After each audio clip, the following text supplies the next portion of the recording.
চাকরি বিরোধী মমতা ফের নিশানা শুভেন্দুর।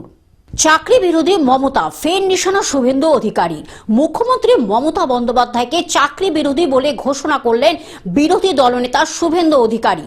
সেই সঙ্গে তার আহ্বান, বিজেপি, সিপিএম বা কংগ্রেস যেমনই দলেরই সমর্থন করুন না কেন, আগামী বিধানসভা নির্বাচন হোক নো ভোট টু মমতার ডাক সামনে রেখে কলকাতা হাইকোর্টের শর্ত মেনে West Bengal disaster management and civil defence fighters অ্যাসোসিয়েশনের ডাকে 22 ডিসেম্বর থেকে শুক্রবার সন্ধ্যা পর্যন্ত হাওড়ার মন্দিরতলা বাসস্ট্যান্ড এলাকায় অবস্থান কর্মসূচি ছিল বিপর্যয় মোকাবিলার প্রশিক্ষণপ্রাপ্ত কর্মীদের।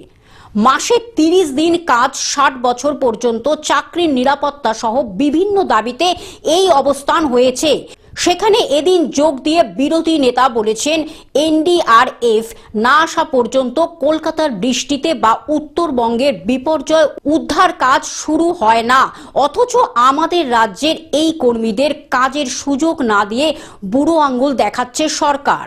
কর্মসূচিতেও ছিলেন বিজেপির আইনজীবী নেতা Kaustav Bagchi. Bureau report, globe news.